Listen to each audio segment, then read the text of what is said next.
maamulka dugsiga sare ee degmada Garadaga ayaa xaflad sagootina u sameeyay ardaydii sanadka ka baxday dugsiga sare ee Ammaan Secondary School ee degmada Garadaga oo dhibcaha 10 arday ee ugu sareeya gobolka Sanaaga sanadkan kamid ahaayeen ardaydani waxaana xafladani ka soo qayb galay maamulka degmada Garadaga bahda waxbarashada waalidiin iyo guud ahaan ardayda kala duwan ee dugsigan dhigata ugu horeyn maamulaha dugsiga sare ee degmada Garadaga Salaad Jaamac Diiriye oo madashayba furay ayaa hoga tusaaleeyay marxaladihii kala duwanaa ee dugsigu soo maray iyadoo dhanka kalena ay hadalada iska daba qaateen cuqaasha iyo maamulka Garadaga oo gabi ahaantoodba hambalyeeyay ardayda sanadka ka baxday dugsiga sare ee Garadaga guulaha ay ka soo hooyeen imtixaankii shahaadiga ahaa ee sanadka runtii aanu doonayno inaanu halkan la wadaagno guusha iyo farxadda ay soo jiideen ama ay soo hooyeen una soo hooyeen qarankooda Somaliland gobolkooda iyo dugsigooda sare ee Garadag kuwaasoo ay ku hogaaminayaan 25 arday ay ku hogaaminayso grade-ka A ay ku hogaaminayso saddex ka midna ay ku hogaaminayso A positive ama A plus ay ku hogaaminayaan inta kalena ay B grade ay tahay aad iyo aad baan ugu hambalyeeynaya ardaydaas guusha iyo waxa weeyaan wanaaga iyo ay noo soo hoysay deegaan ahaan iyo dugsi ahaan mar labaad iyo mar saddexaad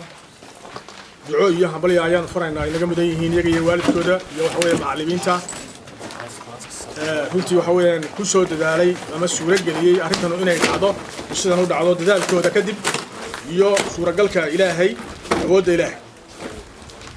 iyaga waxa weeyaan halkaasaan waxaanu faraynaa inay halkaa ka sii kordhiyaan ay meel kasta joogaan ku matalaan dugsiga sare ee Garadaga ay ku matalaan guusha iyo waxa weeyaan hambalyada ay ku matalaan siina wada inta kadib waxaan aad iyo aad ugu mahad celinayaa mar labaad wasaaradda waxbarashada guud ahaan gaar ahaan wasiirka wasaaradda waxbarashada Toorno oo runtii waxa weeyaan arrimahan noogu hogaaminaya siyaasadda waxbarashada qaybahan oo kamid ah tayeenta waxbarashada wax la saddexii tiir ee wasaaradda waxbarashadu ay rugniga u ahaa beeska waa dugsiga Garadag wuxuu xaqiijiyay himiladii iyo ujeedooyinkii ay lahayd tiirka tayeenta waxbarashada oo ahaa qodobka koobaad ee saddexdii qodob ee waxa weeyaan loo oran jiray tiirarka waxbarashada oo kala ahaa tayeenta waxbarashada nabadgelyada iyo fidinta waxbarashada waxaan raahantii waxa weeyaan aan ku hambalyeynaa wasaaradahan iyo hay'adda kaar iyaduna waxa weeyaan wax badan naga caawisay waxa weeyaan complementation-ka ama waxa loo yaqaan supplementary-ga ardayda form-4-ka in la siiyo revision iyo dhamaystir iyo buwaagta iyo waxyaabo fara badan inay waxa weeyaan aad baan ugu mahad celinaynaa iskuulkan waxaan la ilaawin oo dhisay ugu horeyntii mushaarada macallimiinta bilowday qurbajooga reer Garadag soo ka ma ahayn haddeertan waxa weeyaan way aad u mahadsan oo u mahadnaqna qurbajooga 99kii iskuulka furay macallimiinta mushaarada siin jiray aan ka marnayn haddeer waxaan u dirayaa baaq qurbajooga laftoodii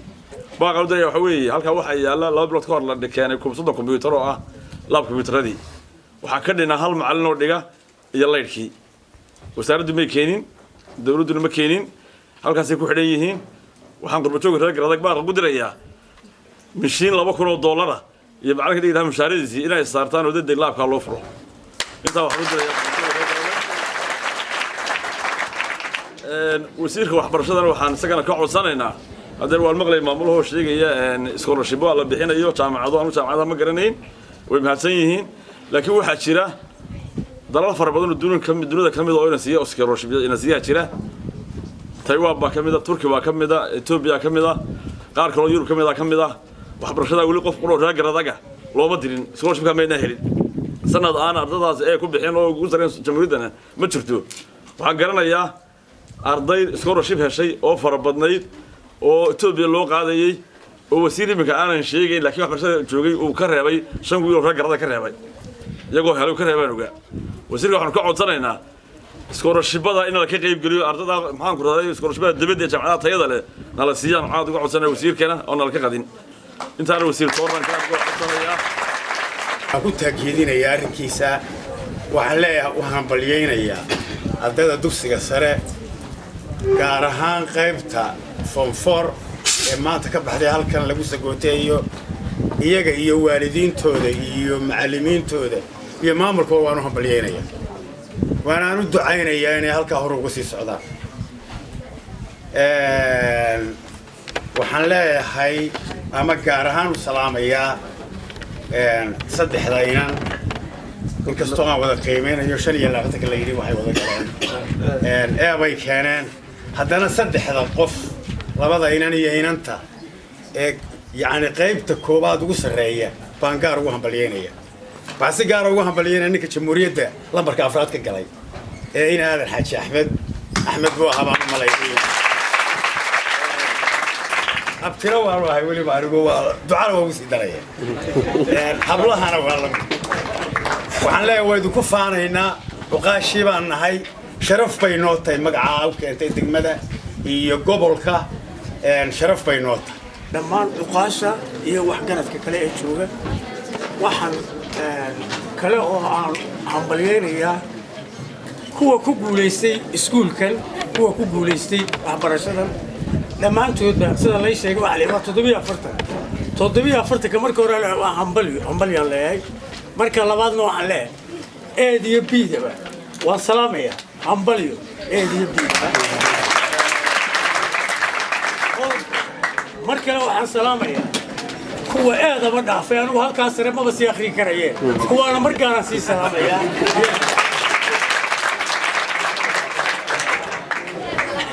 waxaan kaloo soo dhawaynayaa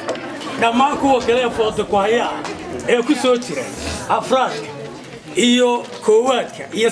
saddexda lambar imika fooda ku soo haya waxaan leeyahay kudayda boodada la boodo aragtaa naftayadii baa tihiin wax dadkii نهاجي لهاي وقانك أقوط عباتين الله يدك قولي أنتي لا دمبنا أنتي لا دمبنا الله يدك قولي كود ذاله عقل جود سعياي الله يدك دكو كود دين تكو اسمن وحبنت الدين تهايستا وكفر هذاك الله يدك دكو ما هنقل كوباد وحسين يا معلمين ما هنقل لبعض وحسين يا والد كي كصوت بعي عرورتن يا هبين يا مالي يقول نفتو ذي إيجي كان عرورته إسلامتي سلاد دوك عيسي الحوض يودك درك أمبين يوهب سامين محبوب بهاي يضو ضيعات كلو فرق بدري أي جبتو إستاك كفورية لسي تواصلنا ما حتى لبعض بلاد أرديدو waxay iyaga la weydiiyay waxay barteen imtixaanka hadda aragto ardayga waxa la weydiiyay wuxuu bartay imtixaanku wax kale maaha iyaguna waxay markii la weydiiyay wixii ay barteen waxay sheegeen inay weeleeyeen wixii ay barteen waa kuwa ka galay kaalmaha aynu maanta hadlayno aynu halkan isugu nimi waxaan leeyahay aad iyo aad baa dhammaantiinba u mahadsantihiin waan idinka mahad celinaynaa waxaan leenahay hal dardaarna baan siinayaa ardayda dardaarankaasi waxa weeye marka hore xadhiga ilaahay qabsada marka ugu horeysa qof walba rag iyo dumarba ardayda baan gaar ahaan taa u farayaa in meelay joogaanba inay xadhiga ilaahay qabsadaan saddex meelood yaa waxba idinka dhaxayn guriga iskuulka iyo masaajidka saddexdaa meelood yaan meel afraad idin raacay alxamdulilaahi rabbi alcaalamiin والصلاة والسلام على رسول الله صلى الله عليه وسلم أما بعد halkan waxaan ka salaamayaa dhammaan marti sharafta qiimaha iyo qaayaha leh ugu horeeyo gudoomiyaheena degmada maxamed cilmi maxamuud iyo golihiisa deegaanka bahda cuqaasha dhalinyarada bahda waxbarashada ugu horeeyo gudoomiyaha waxbarashada cabdi mire maamulaha dugsiga sare salaad jaamac diiriye marti sharafka inta kale iyo ardayda aadka u quruxda badan ee hortayda ka soo muuqatay qiimaha iyo sharafta ee aan maantana ka mid ahay ugu horeen waxaan u mahad celinayaa Allah oo inoo suuro geliyay waxaynu maanta ku faanano inaynu gaarno dadaalkeena la qabto halkaynu joogno inaynu soo gaarsiiyo markastana tahay cidaynu u baahannahay Allah marka labaad waxaan u mahad celinayaa waalidkay Faadma Hiira Ducaale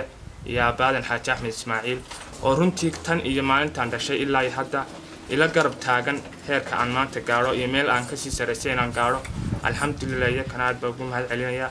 marka saddexaad waxaan u mahad celinayaa macallimiinteeda waalidkayga labaad oo ah waxa aan ku tartamayo halkaa aan ka gaadhay qarankayga jamhuuriyadda barakeysan aan kula tartamay arday 10,000 oo arday ah inay iyakuy bareen aroor kasta ay u soo kalahaan sidii ubaxa quruxda badan ee horteena fadhiya ay u soo saari lahaayeen walaala tartami lahaayeen caasimadda iyo gobolada inteeda kale alxamdulillaah ilaahay waa mahad iska leh kulli hadalka badin maayo waxaan ahaa ardaydii baxay 2020 sanadkii dhawato guushana u soo hooshay degmada iyo gobolka runtii degmadu markii horeba way tartami jirtay gobolkana way la tartami jirtay sanadkii aan foorka noqday niyadeeda waxaan geliyay kulli gobolkii ka adkaatay oo si kasta oo gasho 12 sano xiriira ayaad ka soo qaadayseen kaalita koowaad wuxuu gobolka ku taagsan inay bal caasimadii la tartama alxamdulillaah dadaal inta ka badan alxamdulillaah maalin kasta waa ku fikiri jiray ilaahayna waa bari jiray inuu ila qabto riyadeeda weynay rumowday garadag maanta waxay ku jirtaa tintoobkii Soomaaliland ugu sareysay saddexdeeda arday ilaahay baana mahad iska leh dadaal bayna ku yimaadeen waxana rajeenaya garadag waa loo horseedaa horumarka in arday kasta oo nagu xigaana oo forforka nagu xiga forforka ku sii xiga in ayakuna gobolka ilaawaan garadag ahaan u xisaabiyaan halka ay la tartamayaan in noqdaan Soomaaliland haduu ilaahay yiraahdo كلي دي waxaan joognaa iskuulkii gar adag ee dugsiga sare awalba waa la xamanayo wax la yiraahdo waxbarashada reer garad ugu fiican yihiin laakiin inagu waan xamanayo waxbarashadan way hooseysaa waxay ka mid tahay in la dhaliilaana waxa uu ka mid tahay qorshaha iyo dhismaha uu ka mid tahay marka anigu halkan waxaan ka soo jeedinayaa kaliya dee kulli arrimihii ku saabsanaa barnaamijkan waa laga hadlay waayeelkii waa ka hadlay halkan kaliya waxaan ku darayaa waalidiinta qodob baan oranaya kaliya ardaydana qodob kulli dee qodob ka horeeya wuxuu noqonayaa ardayda sidii maamulku sheegay maamulaha dugsiga sare salaad jaan uu sheegay waxa jira qofku edaabtiisa uu meel ku tagi karaa haddii edaabtiisu fiican tahay ama suuqa ama iskuulka ahaatee halkan uu ku fiicnaanaya laakiin haddii edaabtiisu xumaato oo qof cayaar badan oo ka dhex cayaara halkan galaaska dhexdiisa iyo suuqaba oo waxaan dantiisa ahayn ku dhex jiro waxaad arki karaysaan ama makhraati idinka ah ardayda hadda ugu sareysay ee ka soo baxday iskuulkani runtii waa arday aynu sii wada garanaynay oo halka ay joogaan inay gaarayaan sababtoo ah Axmed Aadan Xaaji Axmed baan garanayaa cali baan garanayaa dhammaan ardayda khadar baan garanayaa ma jeeda dhammaan ardayda oo dhan baan garanayaa sidoo kale sareeyeen waa sidoo isku kala active sanaayaan ama u kala edeb wanaagsan oo kala akhlaaq wanaagsan dhammaantood waa dad akhlaaq wanaagsan oo edeb leh wada mar rabo inaan ku gafo ardayda laakiin ogaada waxaan uga jeedaa qofku halku isagu iskaarsiyo buu oolayaa hadaa dadaasho dadaalkaagu meel buu ku geenayaa haddana Axmed wuxuu sheegay inuu hor niyada u sii galiyay inuu Soomaaliland la tartamo uu nahaa saas oo wada helaysaan in aad meel wanaagsan gaadhaan bismillaahir rahmaanir rahiim waa gola farxadeed gola farxadana anu hadalku iga luma waxaan salaamayaa waxgaradka madax dhaqameedka maamulka degmada golaha iyaga deegaanka shiraac dejinta ee furfurcoon oo xeerarkan aan ku gudayno aan ku indha furay waxaan kaloo salaamayaa ardayda dugsiga sare oo dhammaantood class kasta ay yihiin waxaan u hambalyeeynaa oo xafladan ay daaran tahay sanad dugsiyeedkii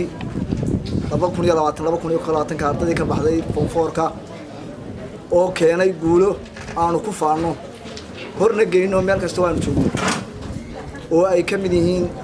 saddexda arday ee ugu sareeya oo iyagana hambalyo gaar ah siinaya iyaga iyo waalidiintood oo aan halkan magacooda aan ku wada sheegayn dhammaantood waxaan siinayaa mudnaan aad iyo aad u qiimo badan ardayda dambe fadhida ee dugsiga sare fadhida waxaan leeyahay Axmed Yare halkan buu sanadkii hore xafladda waa taagnaa ayuu kaga dhawaaqay inuu la tartami doono ilaa heer qaran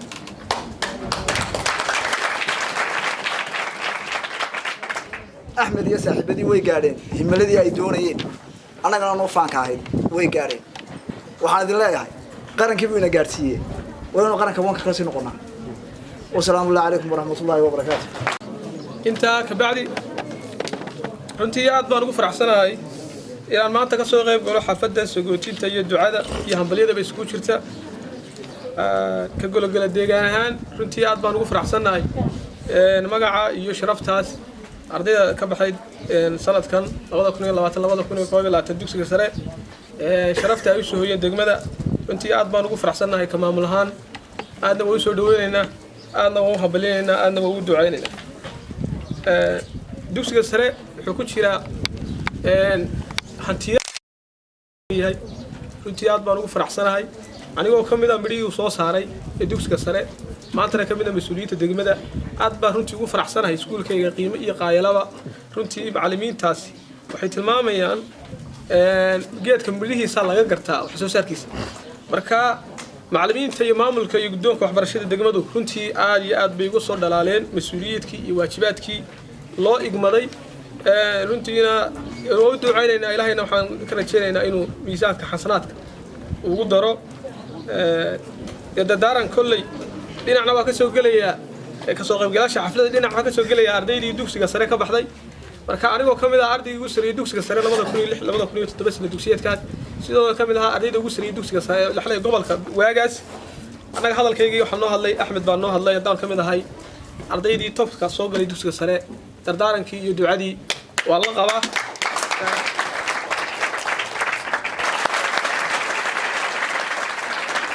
afrikiyo Amerika ilaa aradka Chinese-ka Aasiya khalqiga saaran iyo uunka Yurub jooga internetka nimanka watiyo aaladaha duula ubadkii dalkooday iyaba ku amboqaadeeni wali waa la soo eegayaa inaamadeni adduunyada wixii ku anfaca lagu ekaadaye mar haddaanad hawl eebbe iyo iibu bixi haynin ama aad aqoon iyo duus dibad u aadaynin aqalkaaga lama dhaafo iyo inaaha ku dhowe waxa lagugu eedeeyo waa laga ajoodaa albaqriyo ancaamiyo watiiniyo axaadiista nin ilaahay maanka u dejaa waa aflaxayaaye haddaad nolol iftiimaysa iyo kaalay arag dooni waa inaad u shawto sisaa odayga ka weyne waa inaad albaabka u dudaa kii indhoole ahee waa inaad awoweysadiyo ubaada siisaaye waa inaad adeerka rumiyo eedda dhugataaye waa inaad ustaadkaaga iyo abbe maqashaaye waa inaad arriga hooyada ku ixtiraantaye rasuulillaahi sallallahu alayhi wasallam meeshan waxaan isugu nimi xaflad farxadeed farxadana ilaahay way naga ajiibaya insha Allah bismillaahil alkariim dhammaan dadka waxaan ku salaamayaa xafladda jooga dhammaan darajada ay ku fadhiyaan iyo islaamnimadooda iyo reer garanimadooda assalaamu calaykum waraxmatullaahi wabarakaatuh baan leeyahay marka labaad haddaa sheekh maqashaan sheekhu waa saddex baa leeyahay waa sheekhul cimri oo daadaa gaadhsiisay waa sheekhul cilmi oo cilmigaa gaadhsiiyey waa sheekhul xukum oo xukunkaa gaadhsiiyey saddexdii sheekha waa sitaa maanta ilaahayna wagaa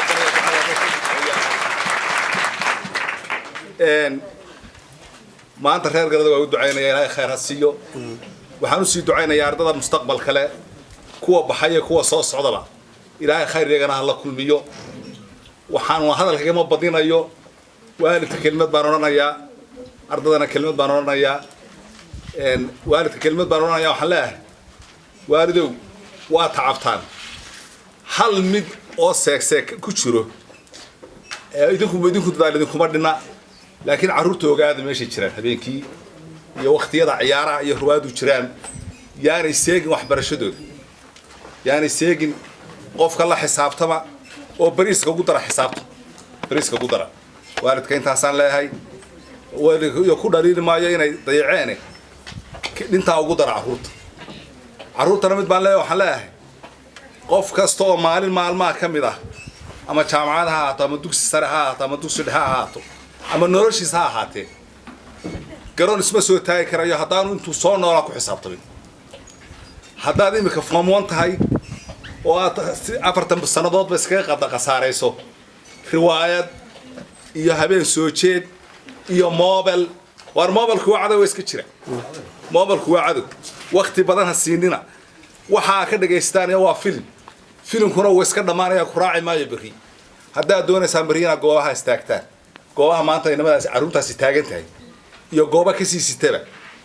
waxbarashada mar walba la xiriira sidii oo ku dardaarmayay gudoomiyaha waxbarashadu iyo maamul iska daba yiraahdeen ayuu ma raacsana